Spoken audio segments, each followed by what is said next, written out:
Mas eu queria saber o seguinte, Karine. Tênis. Hoje, como que você ganha dinheiro hoje? Quais são as suas fontes de renda hoje? Eu sou sócio-diretor em 50% de ativos de uma indústria química e farmacêutica, que eu me tornei sócio aos 30 anos de idade, que era a empresa que eu era funcionário. Que isso, Então, cara. Olha. e é muito interessante a história de como eu comprei essa empresa e como eu surpreendi o diretor que eu comprei essa empresa e o desejo que ele tinha de se aposentar e o quanto e como isso se findou. É uma história, é um case interessante. Como assim? Caramba. Conta pra gente. É uma historinha. Que na verdade é o seguinte, eu entrei nessa empresa em janeiro de 2000, Tá. Você entrou como o quê? eu como responsável técnico já, eu era químico responsável. Eu era o gestor da fábrica e o responsável técnico da empresa. Desculpa, mas o que é um químico responsável? Químico responsável, toda indústria que tem um fator químico ou um fator farmacêutico, ela precisa de um responsável técnico. Aquele nome, se você pegar um produto químico, vem o nome aqui, ó, químico responsável.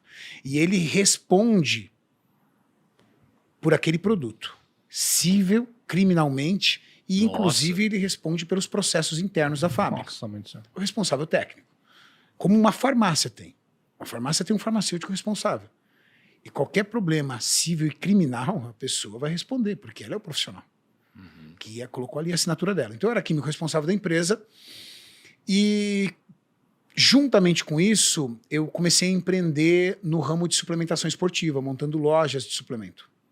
Montei uma loja, montei duas. Chegou um momento que eu tinha 7 lojas de suplemento e uma distribuidora. Não é a época que o online ainda não existia. E eu fui fazendo dinheiro com isso. Mas de onde saiu esse negócio de empreender assim? De onde que veio essa primeira loja? Veio uma ideia, alguém te ofereceu? Não, a primeira loja veio de um trauma. Eu trabalhava numa empresa, num laboratório, também era responsável técnico desse laboratório, e eu sempre fui uma pessoa obcecada. Você estava em 2 laboratórios, então? Não, isso antes. Ah, tá. Antes de 2000. Antes de 2000. Antes de entrar nessa empresa, exatamente antes de entrar nessa empresa, eu trabalhava num laboratório numa multinacional. E eu sempre fui uma pessoa muito obcecada no trabalho, desde garoto. Então eu era o primeiro a chegar, o último a sair, extremamente competitivo dentro da empresa, e extremamente obcecado por processos, por aprender mais e por entregar. Então eu era o melhor funcionário da empresa e surgiu a oportunidade de fazer um curso incrível no Rio de Janeiro. Todos os meus colegas davam como certo eu ser o escolhido para esse curso. Inclusive eu também estava tranquilo. Afinal de contas, ninguém produzia mais do que eu. Eu tinha um chefe militar, já contei muitas vezes essa história em vários podcasts, mas vale a pena contar novamente. E ele era um cara muito sargento, muito general. E de poucas palavras. Chegou no dia de ele escolheu uma das minhas assistentes para o curso. E eu fiquei profundamente decepcionado. Subi até a sala dele e tomei coragem, porque nós morríamos de medo do homem. Tomei coragem e perguntei para ele por que eu não tinha sido escolhido. E eu gostaria de saber para eu poder melhorar e evoluir para poder merecer isso. Você já era forte assim, já na época, não? Já era um pouco. Então. Tinha que respeitar. Intimidou. Porra. Intimidei o homem, né? É. E aí ele virou para mim e falou assim, eu não posso ficar sem você aqui no laboratório. Olha. As coisas aqui não vão funcionar sem você. E aí eu falei assim, poxa, meu futuro não tá aqui.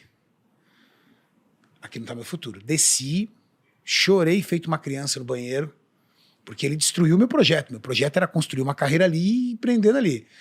Saí e eu tinha um filho de 5 meses, cara. Morava de aluguel, fudido. Fui lá no outro dia pedir demissão.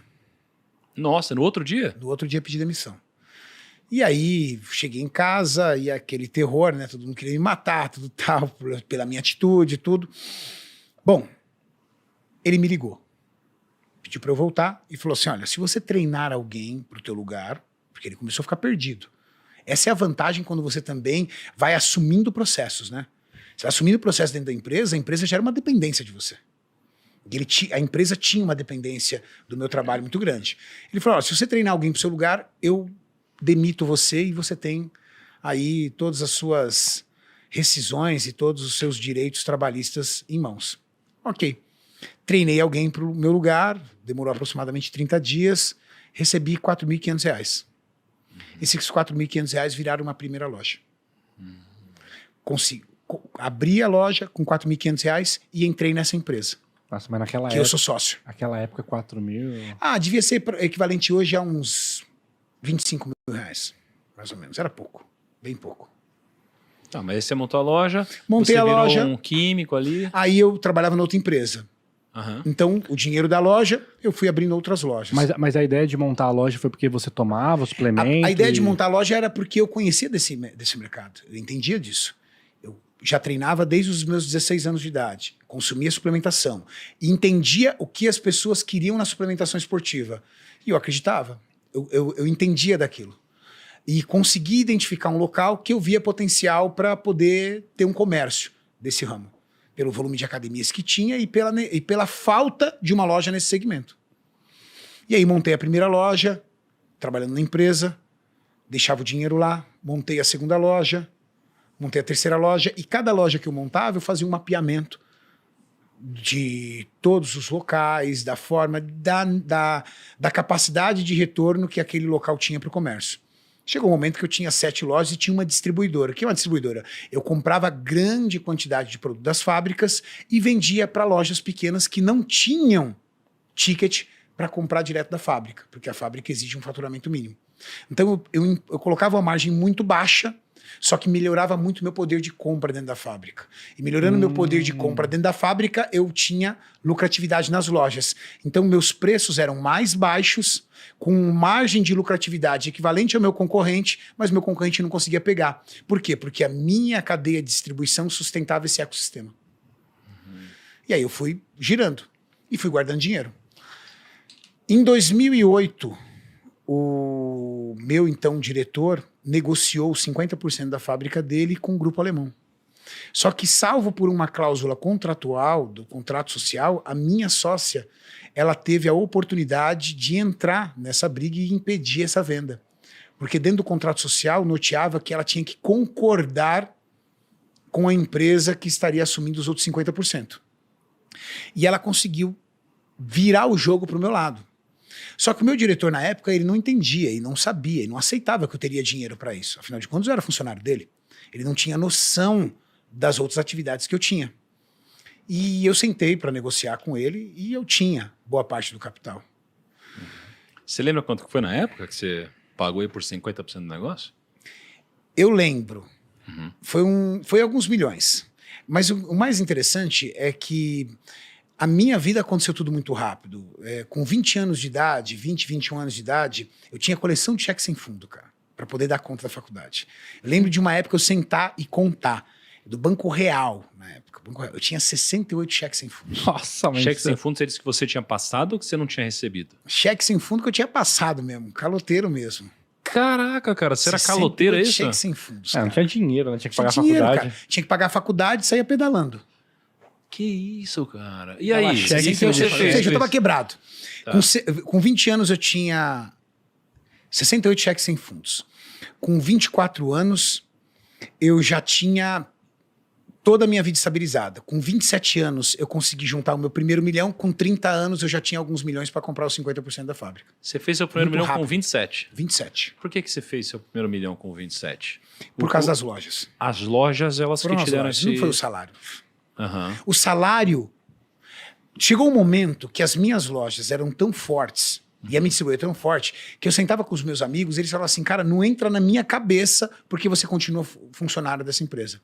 Não entra, não tinha sentido. Tipo, você não podia virar sócio, crescer lá dentro, era um negócio mais... O seu chefe tava meio te sabotando ali. Na verdade, não era nem que o meu chefe estava me sabotando. Na verdade, dentro da empresa, eu era um funcionário. E, teoricamente, não me alçava a ideia de me tornar sócio. Isso foi muito rápido. Mas o mais interessante foi o pensamento do meu diretor. Durante anos da sua vida, ele sonhou em se aposentar aos 60 anos. Ele falava, 60 anos, eu não trabalho mais. E todo dia ele fazia um xizinho no calendário dele. Quando ele vendeu a fábrica para mim, ele tinha 58 para 59 anos. Ele fazia em junho, ele vendeu a fábrica para mim em março.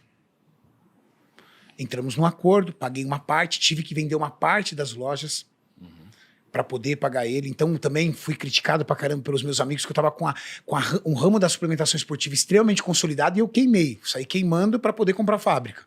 Eu consegui Que ano que foi isso daí? 2008. Tá. Eu consegui ver que a fábrica ia ser muito mais promissora do que aquele trabalho que eu vinha fazendo. E aí eu comprei a fábrica com ele com 58 para 59. E ali ele foi tocar a vida dele. E aos 60 anos ele disse que se aposentaria. Com 59 anos e faltando 6 dias para completar 60, ele morreu. Que isso, cara? Faltando 6 dias para completar 60 anos, ele teve um ataque fulminante e morreu. Caramba, meu. Nossa. É interessante, né? Cara, Triste, hein, cara? aquilo foi tão marcante para mim e para minha sócia da fábrica que eu tentei tirar um aprendizado disso, de ver, porque eu vi o cara. Durante anos da minha vida eu vi ele falando, porque com 60 anos eu não trabalho mais. Ele ficava o tempo todo falando isso. Era a obsessão dele. Então, às vezes, por exemplo, ele discutia com a minha sócia e ele falava assim, eu tô avisando, se eu não arrumar alguém para comprar minha parte na fábrica, entendeu? A gente vai fechar isso aqui, porque com 60 anos eu não trabalho mais. Ele tinha dinheiro guardado, sempre foi uma pessoa muito conservadora, de hábitos simples, tinha dinheiro para tocar o resto da vida dele tranquila. Faltando 6 dias para completar 60 anos, ele morreu. Ou seja, cuidado com o que você pede. Caramba, cara. Tem que tomar um pouco de cuidado com o que você pede, porque às vezes você pode ser atendido. Sei lá, se você acredita em aposentou, Deus né? por Deus, Se aposentou. se você acredita nas energias pelas energias, mas ele disse que ele não ia mais trabalhar. Não falou como. Caramba. Caraca. Se aposentou cedo, né, Lucão? Se aposentou. Pois Caraca, que loucura. Pô, então, 2008. Vamos pensar aqui, fazer uma conta, Kaique. O Carinha falou que comprou por alguns milhões aí. 50% da fábrica. 2008. 2008. Que, O mundo afundando ali. se eu fosse colocar... 2008, você comprou antes ou depois da crise? No meio. Foi ali, né? Março, tipo, né? no meio, né? Ali. Março. A crise Não. pesada mesmo foi no final do ano, né? É, então, aí foi lá. Pegou, botou uns milhões lá. Só que tem uma fábrica vantagem, cresceu. tá? Indústria química e farmacêutica não tem crise. Não tem crise. Pelo contrário, às vezes cresce na crise. Por exemplo, pandemia. Teve crise para a indústria Eu acho farmacêutica? que não, os caras escalaram absurdo. Saiu todo mundo correndo para tomar remédio. Eu tenho um amigo, eu falei com ele, e a parada é que ele teve alguns empecilhos em relação ao dólar, mas ele vendeu muito mais. Vendeu muito também, né? mais. É. Por exemplo, na época da pandemia, sabe o que eu fiz? Eu girei os reatores e comecei a fazer álcool em gel. Não dava Álcool em conta. gel. É isso Não mesmo. dava conta de fazer álcool em gel. Quanto que você chuta hoje, assim, que o Cariani tem guardado, Kaique? Cariani. É. O que você chutaria aí, Kaique? Olha o Apple Watch dele, cara. É, ele tá com Ultra. O mesmo do Thiago. Putz. Putz, ferrou. Ah, já dá pra ter uma ideia. Você sabe, né? Você sabe.